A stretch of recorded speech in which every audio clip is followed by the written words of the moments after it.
Okay. Exercise 5.2 first question. जरी explain केला असला झाला असला तरी पुन्हा बघायचं. Exercise 5.2 first question. For each of the following experiments right the sample space S and the number of sample points in S. तुम्हाला सॅम्पल स्पेस विचारली आणि नंबर ऑफ सॅम्पल पॉइंट्स असं काही विचारलं. फर्स्ट क्वेश्चन असा आहे बघा. One coin and one die are thrown simultaneously. आधी तो इव्हेंट आहे तसा लिहून घ्यायचा. म्हणजे वन डाय आणि वन कॉइन काय जे म्हणले ना तरी ते आहे तसं पहिल्यांदा लिहून घ्यायचं असं. आधी इव्हेंट लिहायचा आणि मग खाली सॅम्पल स्पेस लिहायची. तसं लिहायचं असतं लक्षात. एखाद्या प्रॉब्लेम मी डिटेल घेऊन दाखवतो तुम्हाला. इव्हेंट ए म्हणूया आपण त्याला. काय म्हणूया आपण त्याला? Event A. तो इव्हेंट काय सांगा? One coin and one die किंवा अ डाय काही चालेल. ठीक आहे. One die is rolled simultaneously are thrown simultaneously is काय जे म्हणलं असेल. वन कॉइन आणि वन डाय आर थ्रोन म्हणले तरी थ्रोन सायमल्टेनियसली. ओके. मग सॅम्पल स्पेस आपल्याला द्यायची. सॅम्पल स्पेस इज इक्वल किंवा त्याला तुम्हाला अजून इव्हेंट ही टर्म माझ्या माहितीनुसार पुढे इन्व्हेंट होणार आहे. ह्याच्यानंतर आहे ना इव्हेंट टर्म. इव्हेंट कन्सेप्ट ह्याच्या या एक्सरसाइजच्या नंतर आहे का आधी नका लिहू. हे नका लिहू आत्ता नाही. आपण पुढे शिकलोय म्हणून काय झालं. आत्ता फक्त तुम्ही तर जे मेन्शन केलंय ते आहे तसं नाही. आणि मग सॅम्पल स्पेस. बरं. कॉइन आणि डाय ना. म्हणजे कॉइनचा तुम्हाला काय मिळू शकतो? हेड. डायवरचा number 1, head 2, head 3, head 4, head 5, head 6. असंच तुम्ही आता इथं टेल 1 पासून टेल 6 पर्यंत नंतर पूर्ण करून ठेवायचे. आणि हे झाल्यानंतर number of elements of S is equal to 6 + 6 किती आहे तुमचे? 12. नंतर कम्प्लीट करा. आधी लक्ष द्या सगळ्यांनी. पूर्ण बघून घ्या. लक्ष. अवघड नाहीये. सोपं आहे. हा सोपा. लिहायला वेळ तुम्हाला मिळेल. आणि समजा त्या मी बोर्ड रब जरी केला असला आणि तुम्हाला येत नाही असं वाटलं परत सांगेल काय करायचं. 2 digit numbers are formed using digits 2, 3, 5 without repeating a digit. बघा. आपल्याला 2, 3 आणि 5 यांच्यापासून आपल्याला 2 digit नंबर्स तयार करायचे विदाउट रिपिटेशन. आता विदाउट रिपिटेशनचा अर्थ काय सांगतो. तुम्हाला 22 करता येणार नाही. तुम्हाला 33 हा नंबर तयार करता येणार नाही. किंवा तुम्हाला 55 हा नंबर तयार करता येणार नाही. कारण रिपिटेशन अलाउड नाहीये. आणि रिपिटेशन अलाउड असतं तर मात्र तुम्हाला 22, 33 आणि 55 हे करता आले असते. मग आता कोणते नंबर्स फॉर्म होणार आहेत तर बघा. सॅम्पल स्पेस 23, 25, 32 बरोबर आहे. त्यानंतर 35, 52 आणि 53. So number of elements of S is equal to किती येणार आहे? 6 येणार आहे. ओके. नेक्स्ट पुढचा क्वेश्चन. Question number 2. आधी समजून घे. The arrow is rotated and it stops randomly on the disc. Find out on which color it may stop. तिथं बघा त्या साईडला असं व्हील सारखं दाखवलं आणि त्यात एक ॲरो दाखवलं. त्या ॲरोला असं रोटेट केलं की तो असं फिरून फिरून फिरून कुठंतरी एका ठिकाणी तो थांबणार. तर तो कोणत्या कोणत्या नंबरला थांबू शकतो सांगा. कोणत्या? सगळ्या नंबर्सना. तो रेडवर थांबू शकेल, ऑरेंजवर थांबू शकेल. त्यामुळं त्याची जी सॅम्पल स्पेस आहे ती कशी असणार आहे सांगा. सॅम्पल स्पेस कुठूनही सुरू करा. कुठूनही. समजा रेड पासून सुरू केलं तर आता मी फक्त वाचतो ना, हे लिहित नाही. बघा. Red, orange, yellow, blue, green आणि शेवटचं पर्पल. असे तुम्हाला 6 एलिमेंट्स त्यामध्ये लिहिता येईल. आणि मग लिहायचं number of elements of S is equal to 6 हे असं लिहायचं. लक्षात आलं सगळ्यांना. नेक्स्ट. मार्च 2019 चं कॅलेंडर तुम्हाला तुमच्या समोर त्या मार्च महिन्याचं कॅलेंडर दाखवलं तुम्हाला 2019.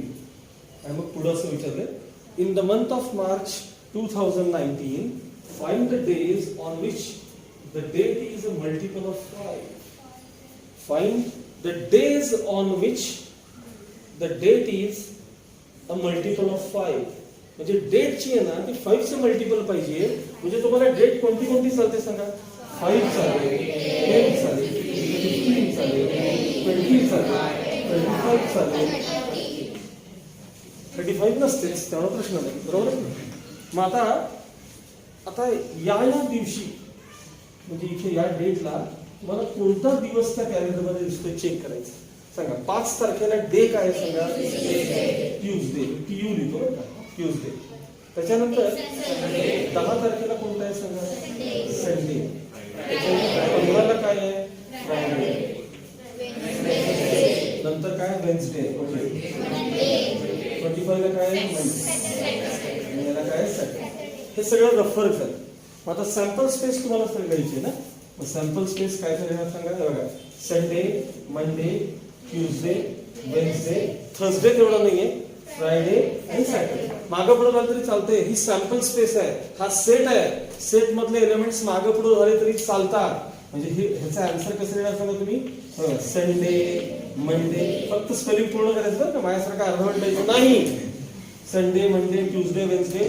फक्त कोण घेणार नाही सांगा तुम्ही याच्यात. थर्सडे घ्यायचा नाही अप टू सॅटर्डे पर्यंत सगळे. संडे आहे, मंडे आहे, ट्यूजडे आहे, वेन्सडे आहे, थर्सडे नाही आहे, फ्रायडे आहे, फ्रायडे आहे आणि सॅटर्डे सगळे आहेत. पण कोण नाही आहे सांगा. थर्सडे. ही तुमची सॅम्पल स्पेस आहे. मग number of elements of S किती आहे परत सांगा. 6 असणार आहे. Number of elements of S किती असणार आहे. 6 असणार आहे. कळलं का सगळ्यांना क्वेश्चन. हो का नो. नेक्स्ट क्वेश्चन नंबर 4 बघा.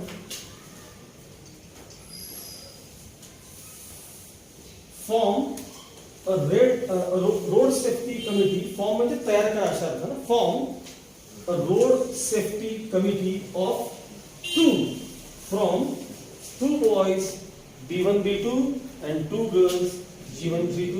Complete the following activity to write the sample space. बघा काय म्हणायचं आहे त्याला तुम्हाला. त्याचा प्रश्नाचा अर्थ सांगा. फॉर्म म्हणजे तयार करा.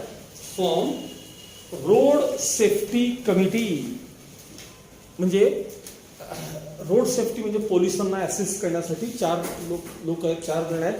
त्यांच्यापैकी 2-2 जणांची कमिटी फॉर्म करायची. तर तुमच्यातलेच मला 2 बॉईज आणि 2 गर्ल्स सिलेक्ट करायचे. हे टोटल 4 जण सिलेक्ट करायचे आणि त्यातले 2-2 ची कमिटी फॉर्म करून टाका. म्हणजे एखादा बॉय असेल, एखादी गर्ल असेल, किंवा दोन्ही बॉईज असतील किंवा दोन्ही गर्ल्स असतील. हे कॉम्बिनेशन करून त्या आपल्याला कमिटी फॉर्म करायची आहे. तर त्यांनी ऑप्शन तुम्हाला हे काय दिले बघा. ए पहिलं काय दिले त्यांनी ऑप्शन. Committee of 2 boys. आता मला सांगा बॉईजची नावं काय काय. B1 आणि B2. गर्ल्सची नावं काय. G1 आणि G2. मला दोन्ही बॉईजचीच कमिटी करायची. म्हणजे हे सिलेक्शन काय असणार सांगा. B1 B2 असणार. म्हणजे तो जो बॉक्स आहे पहिला कमिटी ऑफ 2 बॉईज मध्ये तुम्ही काय लिहिणार सांगा. B1 B2. आता बी कमिटी ऑफ 2 गर्ल्स मध्ये काय लिहिणार. G1 G2. C committee of 1 boy 1 girl काय लिहिणार सांगा. 1 बॉय 1 गर्ल. नीट आहे का पाहिजे. एक बॉय आणि एक गर्ल पाहिजे ना. हे बघा असं येऊ शकेल. B1 म्हणजे बॉय 1 आणि गर्ल 1 G1. असं पण असेल ना. B1 G1 sorry G2 girl second गेज. बॉय फर्स्टच पण गर्ल मात्र सेकंड. असं पण असू शकेल. B2 ला सिलेक्ट केला असेल आपण आणि G1 गर्ल 1 घेणार. किंवा B2 आणि G1 यांची कमिटी तयार करून टाका. म्हणजे 1 बॉय 1 गर्ल यासाठी 4 पॉसिबिलिटीज आहेत. या 4 अशा त्यांच्या पॉसिबिलिटीज आहेत. आणि म्हणून मग सॅम्पल स्पेस काय झाली तुमची आता सांगा. सॅम्पल स्पेस बघा हे सगळे. हे पहिल्यांदा हे ब्रॅकेट B1 B2 चं ब्रॅकेट, मग G1 G2 चं ब्रॅकेट आणि नंतर हे 4 ब्रॅकेट्स जे काय असतील ते 4 शेवटचे पुढचे ब्रॅकेट्स असतील त्याच्यात. म्हणजे कुठून सुरू होईल बघा. हे B1 G1 B1 G2 B2 G1 B2 G2 आणि मग number of elements of S किती आहे सांगा. मला फार आवडतो बघा हा number. Number of elements of S किती आहे. 6. हे तुमचं फायनल आन्सर असेल. चला त्याच्यात तुम्हाला काही शंका आहे का बघा. ते स्वतः सगळे लिहू शकाल. थोडंसं पुढचा पाठ शिकवून घेऊ का. थोडा जास्त येत नाही. मग तुम्हाला नंतर घरी जाऊन तुम्ही करत राहा. एक सुरुवात करून दिली ना 5.3 ची की तुम्हाला सगळं पुढचं जमायला लागेल. कंपल्सरी मी राहिलं काय माहिती ना. येस, कंपल्सरी द्यायचं होतं. इथं नाही दिलं चालेल, पण ह्याच्यात मात्र कंपल्सरी सेट लिहिता ना कंपल्सरी कॉमा द्यायलाच पाहिजे. हे बघूया आपण थोडंसं पुढचा भाग बघायला सुरू करूया. म्हणजे जेवढं येईल तेवढं ट्राय करा. नाही येईल तर मी परत सांगतोच, नाही येईल तर राहायचं. कोणाला जर हे लिहायचं असेल पेन्सिलनं पुस्तकाला तर लिहून टाका. पेन्सिलनं फिल इन द ब्लँक्स कोणाला भरायचं असेल तर नंतर लिहू.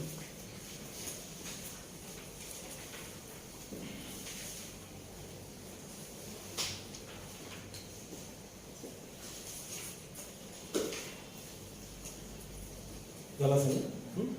झाला असेल ना? आता ह्याची फक्त मी सुरुवात करून देणार बरं का तुम्हाला. 5.3 ची प्रॅक्टिस सेट 5.3 ची फक्त सुरुवात करून देणार आणि मग नंतर तुम्ही सॉल्व्ह करत राहा जसं वेळ करत.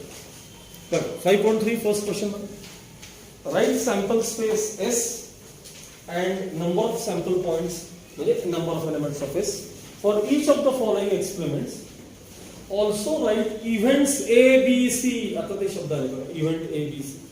Also write events A, B, C in the set form and write number of elements of A, number of elements of B, number of elements of C. एक पहिला प्रश्न सगळा व्यवस्थित आणि डिटेल लिहून दाखवतो, त्यानुसार तुम्हाला आन्सर द्यायचं आहे, हे लक्षात ठेवा. सुरुवात अशी करायची बघा. One die is rolled.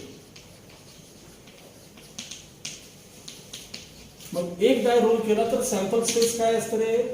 1 2 3 4 5 6. ते झाल्यावर त्यांनी काय लिहायला सांगितलं रे आपल्याला? नंबर ऑफ वाचा problem. Number of elements of S किती विचारलं? किती? 6. मग हे झाल्यानंतर इव्हेंटची नावं द्यायची. पहिल्यांदा इव्हेंट ए म्हणूया आपण. इव्हेंट ए वाचा. इव्हेंट ए काय लिहिलंय? Even number on upper face किंवा अपर मोस्ट फेस. मग आता मला सांगा एक आता तो सेट आहे तो काय असेल सांगा? इव्हन नंबर 2 4 6 हा तुमचा सेट असणार. मग नंबर ऑफ एलिमेंट्स ऑफ ए किती असतील सांगा? 3. बस एवढं सोपं आहे. आता इव्हेंट बी वाचा बरं. Event B odd number on upper face. आता बरोबर आहे. बी सेट काय असेल सांगा? B set odd numbers 1 3 5. मग number of elements of B किती असतील? 3. Prime number on upper face. C event काय सांगितलं तुम्हाला? Prime number on upper face. म्हणजे सेटचं नाव सी झालं का? इव्हेंट हा सी. 2 हा प्राइम आहे, 3 हा प्राइम आहे, 5 हा प्राइम आहे. म्हणजे number of elements of C किती असतील? 3. अशा प्रकारे सगळे प्रॉब्लेम्स आहेत. तो इव्हेंट वाचायचा. इव्हेंट म्हणण्यापेक्षा आधी एक्सपेरिमेंट वाचायचा. एक्सपेरिमेंट म्हणजे पहिली राहील. त्याची सॅम्पल स्पेस लिहिता येते का बघायची. समजा सॅम्पल स्पेस तुम्हाला लिहिता आली तर त्यानंतर त्यातले इव्हेंट्स बघायचे. हे इव्हेंट्स असे बघायचे आणि त्यातलं सिलेक्ट करून द्यायचं. जेवढं येईल तेवढं ट्राय तर करा. नाही आलं मी सांगतो तुम्हाला. मागचा 5.2 आणि हा 5.3 एक्सरसाइज कंटिन्यू करायला सुरू करा.